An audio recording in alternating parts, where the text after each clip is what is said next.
In 1905, a photograph captured the moment when a young Ho-Chunk woman looks at the camera in Black River Falls, Wisconsin. The portrait shows her wrapped in a fringed plaid shawl, a piece that seems to carry memory and belonging. In the records, the girl has a name and a story, Kate Thunderminer, whose image crosses time and still speaks to us. The newspapers reported the outcome of Texas desperado. John Wesley Hardin, forged in post-Civil War violence, fell at the Acme Saloon in El Paso when lawman John Selman shot him on August 19, 1895. That ended a trail of escapes, trials, and prison, and a chapter of the Old West. Brenda Shadd brings to fashion the indigenous heritage she carries from the Choctaw and Cherokee nations. Early in her career, she turned identity into a creative engine and crossed borders. Over time, she became a regular name on runways and covers, a reference for diversity and talent on the global circuit. Like the story, subscribe to our channel. In 1894, a photograph records a woman from the Kiowa Nation. The framing first draws attention to the smile, a point of light that guides the eye. From there, the scene comes to life. Calm features, a steady presence, a moment of joy that crosses time. In that simple gesture, the image reveals bonds, memories, and the strength of a culture that endures.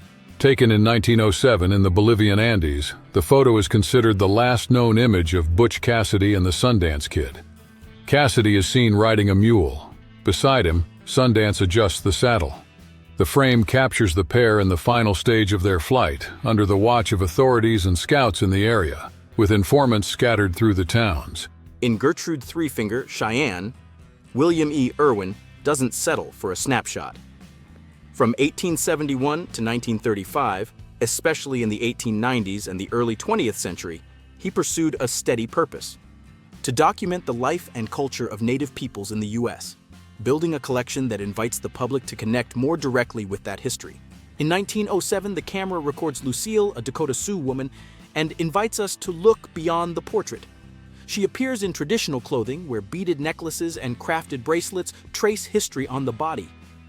The framing moves in on her face. There rests the memory of her people, a calm that signals the strength of heritage and the continuity of those who came before and those who will come. In 1907, Emerson Howe brought him into the spotlight in The Story of the Outlaw. Before that, cattleman John Simpson Chisholm, active since 1854, had joined Charles Goodnight and Oliver Loving between 1866 and 1867 to drive herds into New Mexico territory. In 1878, his ranch sheltered Billy the Kid and the Regulators during the Lincoln County War. Before we go on, hit subscribe and turn on the bell. That way, YouTube knows this content matters and shows it to more people. In 1926, Bear Bull looks straight at the camera.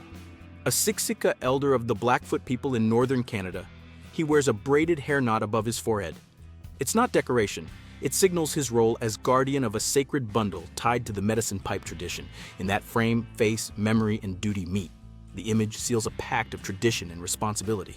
In 1906, the photographer George Bancroft photographed Cow-Oo Teets, a woman of the Caddo people. The image, direct and quiet, works as an invitation. Behind the portrait, the memory of the plains of the southeastern United States and this people's path emerges. As we meet her gaze, we follow a thread that links presence, land, and history, and it reminds us that cultures endure.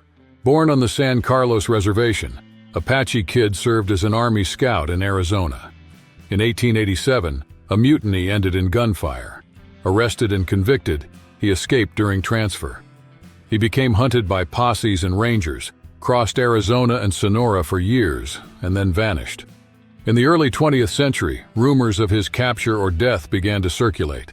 Long Wolf, an Oglala chief known as Shunk Manitou Hanska, faded from memory for almost a century. In 1997, news stories brought him back into the conversation. He died in 1892 while part of the Buffalo Bills Wild West show on tour in London, ending his journey there and, paradoxically, opening the door for his memory to circulate again. In 1908, a portrait of Awe Ayu, known as Pretty Flower, a member of the Seneca Nation, captures a moment that crosses time. The image invites us to observe not only the face but signs of her culture, opening a path to a careful reading of Seneca life and the historical context that shaped it. By uniting memory and presence, the portrait brings past and present closer. Born in Kentucky, John W. Poe headed to Texas in the 1870s. He lived first by buffalo hunting, then by the law.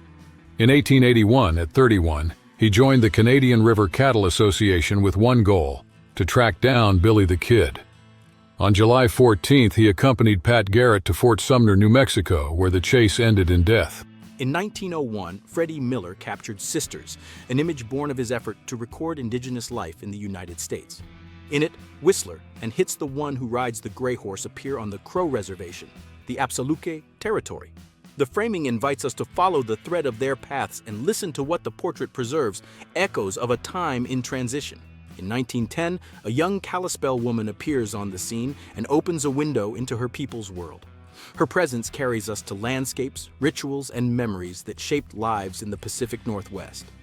It's not just a portrait, it's an invitation to understand the strength of a community that preserves ancient roots and keeps moving forward. The story starts here, but it echoes to this day. A former teacher, William Clark Quantrill became leader of Confederate guerrillas, commanding Quantrill's raiders along the Missouri-Kansas border. He planned ambushes on Union troops in towns, striking at night and looting. Wounded and captured, he died in May 1865. His tactics lived on in Frank and Jesse James. With the turn of the 20th century, Iron White Man joined Buffalo Bill's Wild West show. In arenas that moved from city to city, he performed on a stage that blended popular attraction, demonstrations of customs, and reenactment. At each stop, he brought different audiences together and showed how culture and entertainment intertwined in that era of ongoing tours. The Chief's Heiress presents Loriki Yatere, a young woman of the Pueblo Nation in New Mexico. The image, made in 1905 by Carl Moon, reveals features and adornments that echo her heritage. By fixing that instant, the photographer records not just a face, but an act of cultural continuity, inviting the eye to recognize the history running through the photograph. Who was New Mexico's most famous lawman? For many, Pat Garrett, who in 1881 killed Billy the Kid in a darkened room. Among Hispanics, another name carries weight: El Fuego Baca. In 1884, he held off about 80 cowboys, withstanding nearly 4,000 rounds of gunfire and dynamite. After the siege, violence in Socorro declined. Under our feet, there's more than earth, there's memory. The ground that holds us up is, in itself, a territory of respect. In every grain rests a strand of the lives of those who came before, a story that persists. When we touch the soil, we touch this chain, linking us to the past and guiding what we'll leave to those who come after. Caring for it is caring for ourselves. This photograph captures the princess of the Umatilla tribe in Northwest Oregon and invites us back to 1900. More than a portrait, it is a record of presence and dignity. The click is by Major Lee Morehouse, then a keen visual chronicler of his time who traveled the region documenting people and ways of life that rarely found a voice.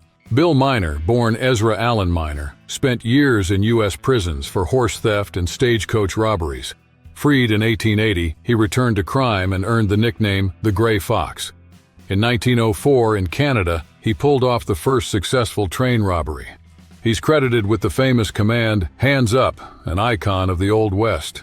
From early on, indigenous peoples understood a straightforward path. To keep their dogs strong, they had to avoid inbreeding. They forged alliances, traded puppies, and brought in breeding stock from other villages, renewing the bloodlines of their kennels. Over time, records and chronicles show the effect. A remarkable diversity of dog types preserved through history.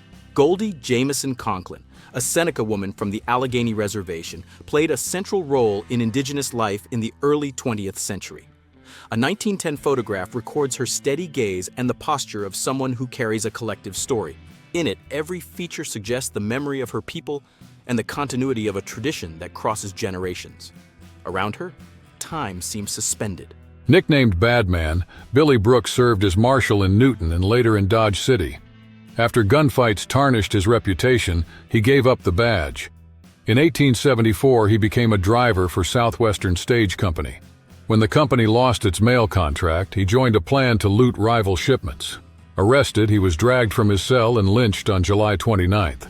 When he arrived at Fort Keogh in eastern Montana, Huffman produced one of his first images. Sioux urchins, boy and girl, from 1880. In a studio, two Sioux children, perhaps siblings, face the camera. The discreet framing and spare setting draw the viewer in and prompt us to imagine the bonds and stories behind those faces. Juanita Buck, a Dakota Sioux woman from the 1880s, emerged as a reference in her community. In a time of change and pressure on her people, her path became living testimony to what endured and what transformed. Respected for her connection to Sioux rights and memories, she linked past and future, preserving paths for the next generations. In 1953, at the height of her career, Marilyn Monroe passed through Vancouver and had a meeting that stayed in memory, a conversation with Chief Joe Mathias of the Capilano Band. In that moment, the movie star and the indigenous leader brought worlds closer, recording a rare dialogue that revealed possible connections and marked the cultural scene of their time. In 1910, a young Kiowa woman walked across the Great Plains as a bridge between past and future. Her presence held her people's stories and guided the community's daily life. Between rituals, work, and learning, young women took on essential tasks, sustaining traditions, uniting families, and keeping alive the memory that shaped their steps. In California, the Gold Rush, 1848-1855, drew waves from America, Europe, and Asia, and fueled the portrait market. Studios captured miners with pans and picks in daguerreotypes and ambrotypes, proof of their trade, news for families, or self-advertisement. Today, those images shape the iconography of the Old West. In the 1880s, Spotted Tail, Sinctegleska, led the Brule Lakota. Balancing internal agreements and negotiations with U.S. authorities, he sought to protect his people, lands, and customs in the face of expansion across the plains. In that tense balance, his leadership kept the community standing and marked a turning point for the indigenous peoples of the Great Plains. Firstborn daughter of the Apache leader Geronimo, Lena was born in 1886 within the walls of Fort Marion in Florida. While her father waited, imprisoned, she came into the world, marking the family with an unlikely beginning. The cradle inside a fort became a symbol of a story where captivity and hope walked together. The scene lays bare the clashes of the period and opens a chapter that echoes. For decades, a photo sold as Josie, wife of Wyatt Earp, was treated as evidence. It appeared on the cover of I Married Wyatt Earp, 1976, claimed to be from 1880. But records tell another story. It's actually the photogravure Coloma from 1914, a late commercial reuse. In 1901, a photograph taken at the Fort Hall Reservation in Pocatello, Idaho, captures a moment in the life of a northern Shoshone family. In the frame, quiet faces signal presence and kinship. It's not mere posing. It's living memory that brings the viewer closer to daily life, to bonds and to the land that sustains that community. In 1939, a photograph records June Welch, a young Cherokee woman dressed in traditional attire. More than a portrait, the frame reveals layers of memory, the craft of hands that weave, symbols that cross generations, and the affirmation of a people. In the calm of her gaze, a thread remains alive, linking past and future, a promise of continuity and cultural resistance. In 1964, Dan Thrapp cemented Al Sieber's legacy in Al Sieber, Chief of Scouts. A German and former Union soldier, Sieber commanded George Crook's Scouts in Arizona during campaigns against the Chiricahua in the 1870s and 1880s. Wounded in 1887 in a San Carlos shootout linked to Apache Kid, he ended his career. With origins different from the Shoshone, the Comanches left the Rocky Mountains in the early 18th century. They advanced across the Great Plains, learned the rhythm of the new environment, and turned that change into power. In Texas lands, life on horseback set the course for alliances, fights, and roots, shaping a people who came to lead the history of the plains. In 1908, a photograph captured a young woman of the Sioux Nation. The portrait, direct and moving, showed her in traditional dress, revealing the ways and symbols of her community. By fixing her gaze and posture, the image crosses time and invites those who see it to recognize a living history made of memory, resistance, and identity, past and present. It's not who many think. The caption, Mangas, Chief of the Warm Spring Apaches, led to confusion with Mangas Coloratus, the 19th century Chiricahua leader. The photo shows his namesake son, recorded by A. Frank Randall in 1886. The Smithsonian holds an albumen copy from General Nelson A. Miles's collection. An image holds more than it shows. In it, a Northern Cheyenne woman, photographed in the late 1920s or later, leans on a cane. Her elaborate scarf reveals skills passed down. Her direct gaze carries nights around the fire and the stories that sustain her memory and the collective life that shaped her over generations. In 1910, Anna Kaskakash wore ceremonial cayuse pieces, each element carrying stories of the land and the people. As she walked, collective memory seemed to pulse in the beads and fabrics. But the tide of the West was advancing, pressing on customs and knowledge, and the community searched for ways to keep its voice alive without letting go of the thread of tradition. In 1821, William Becknell blazed the Santa Fe Trail, linking New Mexico, then under Mexican rule, to the U.S. frontier.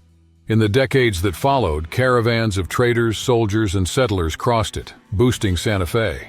With the railroad in the 1880s, the route lost its purpose and fell into disuse. Around 1900, a photograph recorded the face of an Oglala woman.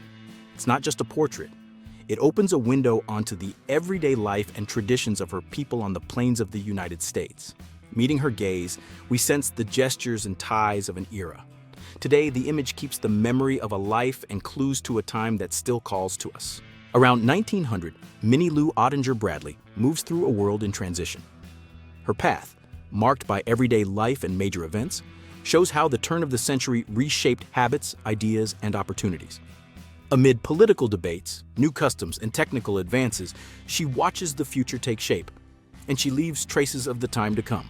Around 1885, a cabinet card by Charles S. Baker and Eli Johnston, taken in Douglas, Arizona, shows the men of Texas John Slaughter at San Bernardino Ranch. On the U.S.-Mexico border, they drove cattle. The photo, titled "Cowboys of the Massacre," captures the real pace of herding, with no posing or staging.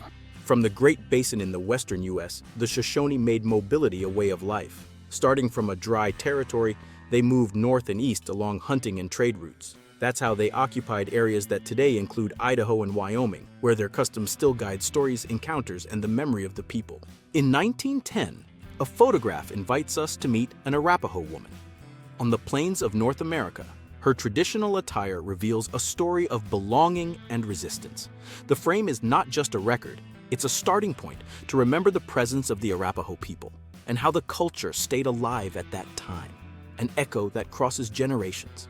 Texas Jack John B. Omohundro Jr. gained fame on the Chisholm Trail drives. Later, he brought to the stage his partnership with Wild Bill Hickok and Buffalo Bill Cody, fueling the rise of the Western show. In 1877, he created the Texas Jack combination. He died of pneumonia in Leadville at 33. In 1908, Cody had his headstone engraved with 39. Around 1930, at a train station, a camera shot captures an indigenous woman and her child. Nothing grand. They wait, follow the tracks with their eyes, share the silence and a quiet care. The photograph doesn't reveal names or destination. It offers clues, holds back secrets, and makes us ask where they came from and which way they would go. Early 20th century, across the Southwest, Apache women turned fibers into history. Basketry, the result of knowledge passed down, was born from gathering, dyes, and carefully planned weaves. Each piece served daily life and marked identities, uniting technique and memory. To look at these baskets is to hear the voice of a community in motion. On the Frontier Trail around 1865, Tiburcio Vasquez was already a well-known name in the West. Between 1850 and 1874, he led stagecoach robberies, thefts, and cattle rustling. In 1874, wounded by reporter George Beers, he was captured. Put on trial, he ended his path at the gallows in 1875 in San Jose, Northern California. From 1951 to 1963, Dan George led the Tsleil-Waututh Nation in British Columbia. While defending his people, he published books and poems to broaden his voice. And when many people are wrapping up their careers, he opened another. At 60, he debuted as an actor.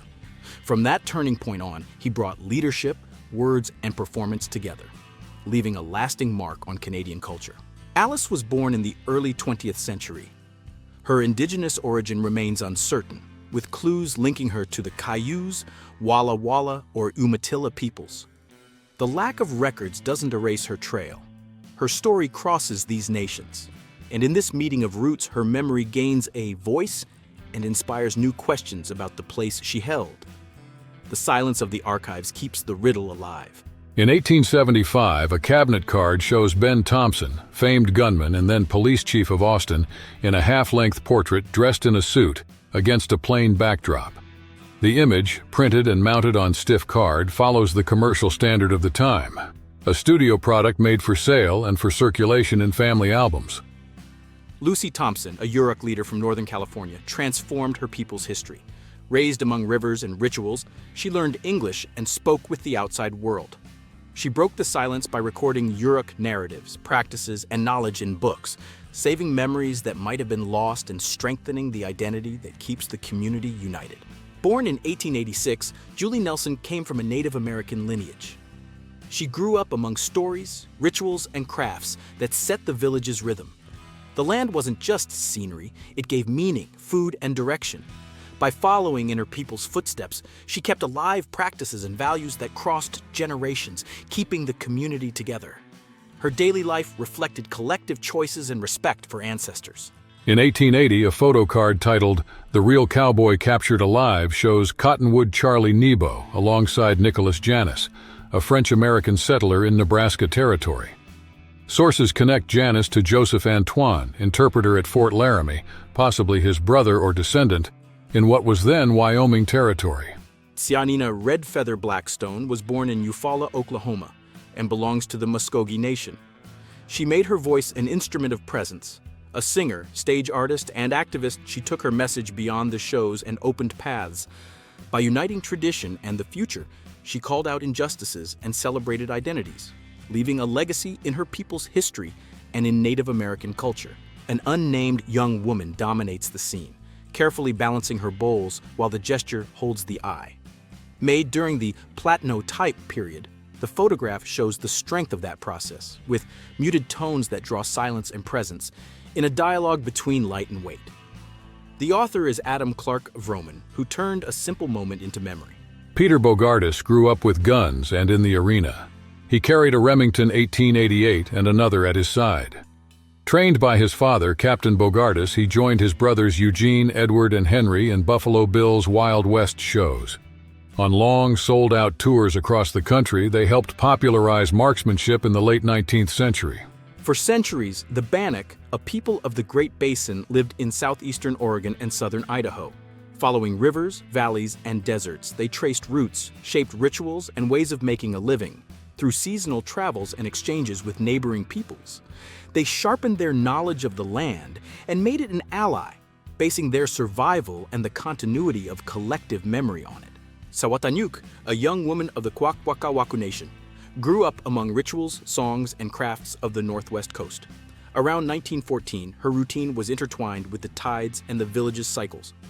By learning from elders and taking part in ceremonies, she helped keep alive the collective memory and the strength of an inheritance passed from generation to generation. Between 1835 and 1885, the frontier became a business. Former Texas Rangers and Gold Rush adventurers signed contracts with Mexican state governments to hunt Apaches and Comanches. Paid by a private company, they advanced from ranch to ranch. Scalps were the proof, receipts that fueled a legalized market. In the early 20th century, Atwe Ayu, a Seneca woman known as Pretty Flower, appears in 1908 as a guiding thread. Her people, speakers of an Iroquoian language, have walked a long path. From lands south of Lake Ontario, one of the 5 Great Lakes, come memories, values, and ways of living that still today feed a sense of belonging and guide their stories. A photo from the late 19th century shows a young Lakota woman. More than a record, it opens a portal to the habits, symbols, and stories of the people. Her steady gaze leads the eye, her clothing marks the time, and each detail suggests life in motion. As we look, we cross eras and draw closer, with respect to the one portrayed and the culture that shaped her. Around 1850, the wagon driver raised the whip that set the pace for the heavy carts. Men and some women trudged through the dust to keep the caravans moving and the inland trade alive before the railroads. Paradox. Though vital to the route, he stood at the bottom rung of the social ladder. Recorded in 1872, this photograph shows an Arapaho man. Looking at it, we don't see just a portrait. We glimpse the journey of a people who lived on the plains of the United States. Their choices, rituals, and alliances influenced the diversity of Native nations and left a legacy that still guides research, sparks debate, and inspires new interpretations today. A portrait catches the eye. Hattie Tom, a Chiricahua Apache woman captured by Frank Reinhardt around 1898, The pause of the shutter carries across decades and invites us to move forward. By observing her presence and the details of her attire, we see a meeting point between memory and identity, a window that helps us understand the people's practices, values, and paths. A small piece, a huge story. A carte de visite from 1878, showing Charles Baudry and his wife Manuela, survived stained with blood. It was taken from Baudry's body after the Stinking Springs shootout in New Mexico on December 23, 1880, when Sheriff Pat Garrett killed him and in the same moment captured Billy the Kid.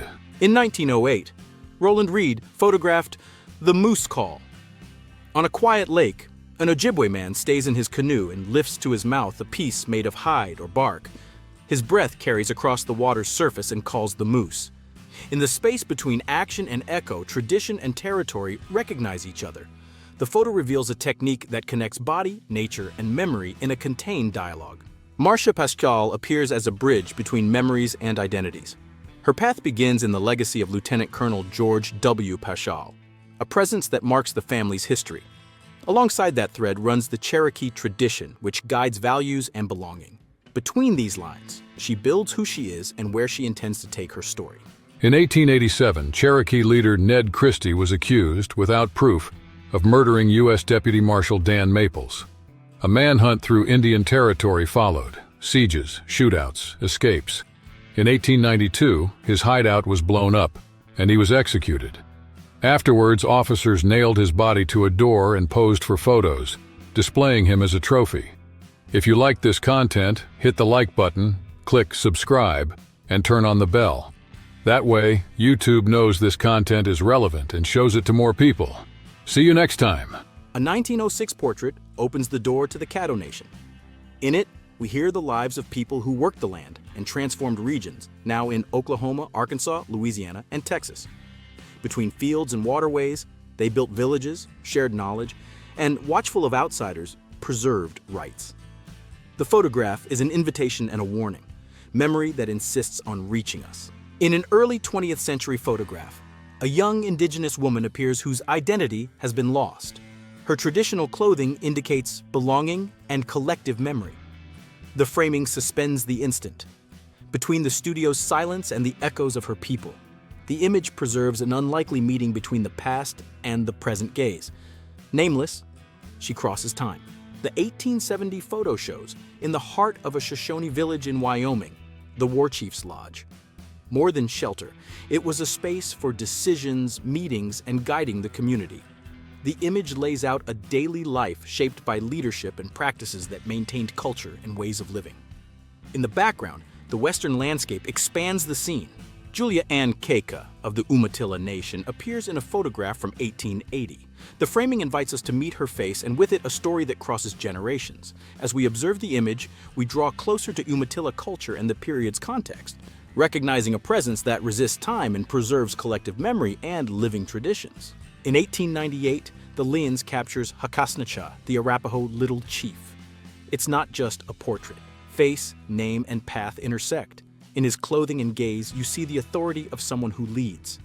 At the turn of the 19th century, between tradition and change, the photo suspends time and offers an invitation to listen in his people's memory to meanings of identity and continuity. Atra Asan, or Bertha Thompson, carries a lineage that records trace from 1914 on. Daughter of Milton James Thompson and Chinawa, a woman of the Yurok people, her path shows how names and documents intertwine to tell where she came from. By following these clues, we see her roots and the path that shaped her story. 17th century explorers called them Pima. Among themselves, they are Akimel O'odham, the river people. In the Sonoran Desert, they preserve ties that run through Hohokam culture. In 1870, Carlo Gentile photographed members of the community. The image isn't just a portrait, it connects past and present and affirms the central place of land and water. A photograph from the early 20th century takes us to a field on the outskirts of Sheridan, Wyoming. In the foreground, a woman of the Crow Nation looks firmly at the camera. The dress with elk teeth, the leather belt, and the beaded necklaces reveal belonging and memory. Between wind and light, her presence stitches together land and time. Zitkalasa, Redbird in Lakota, turned her own story into political force. By writing, she narrated experiences and conflicts that ran through her identity, inviting readers to face the clash between worlds. Her work opened paths for indigenous cultures to be better understood and respected, echoing beyond her community. In 1888, a striking photograph appears. Lily Mae Smith Tucker faces the lens. Daughter of Nimrod Jarrett Smith and a descendant of the Cherokee people, she condenses in one portrait the memory of an era. As we observe her features and posture, we glimpse choices, pressures, and ties that shaped that generation. An invitation to revisit that past with care. In 1890, in Cheyenne, in western Oklahoma, a young woman goes through her morning routine, crosses the dirt street, passes wooden shops, helps at home, watches the train that rarely comes by. The town, still guided by a rural rhythm, breathes calm. Modernization moves ahead elsewhere, but there it arrives slowly, like news late in the afternoon. In 1880, Inusk stands out in the story of the Kickapoo people. Daughter of the respected chief, she embodies the bridge between tradition and future, preserving rites, stories, and forms of leadership that shape the community. Her role reaffirms collective identity and keeps alive the legacy that sustains the tribe's social and spiritual life day to day. Around 1900, the camera fixes on the face of an indigenous teenage girl, a member of one among many native nations of North America. The click crosses time.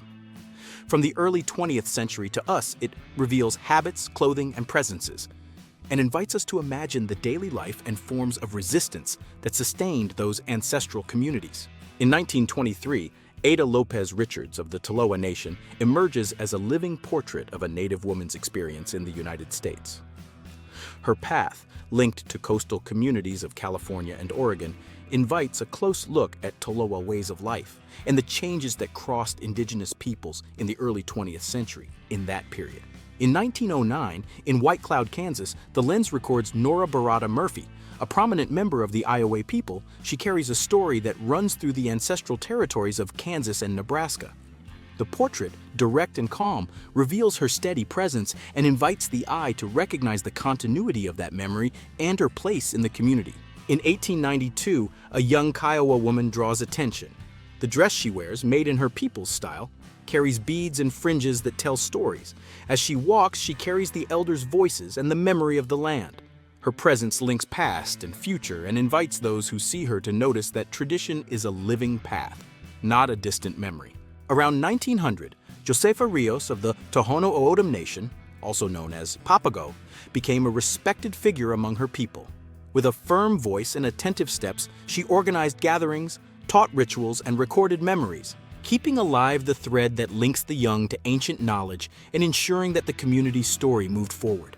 In 1899, Seattle turned its eyes to a young woman of the Yakima Nation known as La Roche. Her presence crossed borders, the modern city and ancestral heritage. The strength of her origin and the charisma of youth made her a notable figure, a living symbol of Yakima culture and a remembered figure in the social life of that time. A link between worlds. Around 1904, a photograph records a Navajo woman. The frame moves in on her face, where an open smile reveals confidence and life. In the background, settings and clothing of the period appear as clues to daily life, connecting the viewer to history. The image, simple and direct, preserves memory and presence. In a few strokes, the portrait links culture, affection, and time. In 1898, a photograph captures a young woman of the Assiniboine Nation. The portrait leads us to the historical setting of her people, revealing traits of identity and the time in which she lived. Without adornment, the image focuses the eye on the essential, the meeting between person and era, letting us perceive in silence the memory that remains there.